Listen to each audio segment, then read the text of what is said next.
Lyrics by Guddu Golden Guddu Golden Guddu Golden Guddu Golden presented by Golden Music.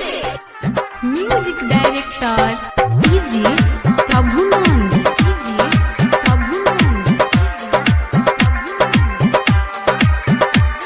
दिल तोड़ गईले ते छोड़ गईले हमरा से कहे मुंह मोड़ गईले। दिल तोड़ गईले ते छोड़ गईले हमरा से कहे मुंह मोड़ गईले रे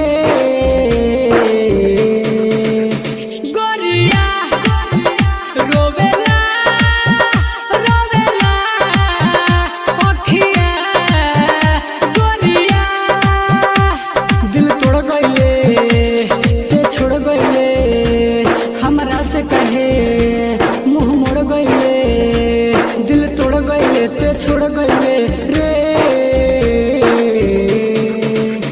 गोरिया रोवेला रोवेला अखिया गोरिया।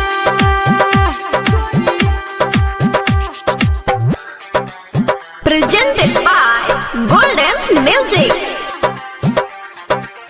Music director DJ Prabhunand.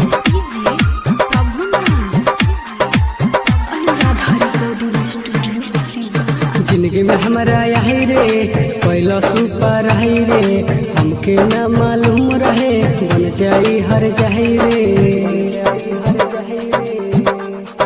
हाँ जिंदगी में हमारा यही रे पहला सुपर रही रे हमके न मालूम रहे बन जाई हर जाही रे। हमसे नजर न मिलैबे जब ते हूँ ससुरा से आईबे। देखी के मुहा घुमैबे हालचाल पूछहु न आईबे।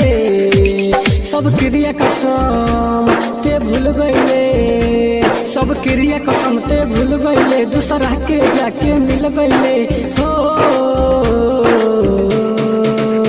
गोरिया रोवेला रोवेला अखिया गोरिया।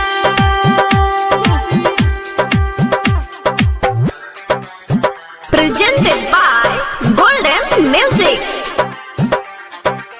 Music director DJ Prabhunand.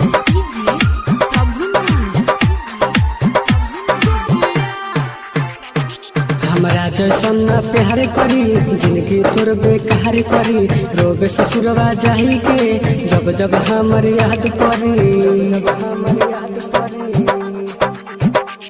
हमरा जैसन न प्यार करी जिंदगी तोर बेकार करी रोबे ससुरवा जाही के जब जब हमर याद पड़ी।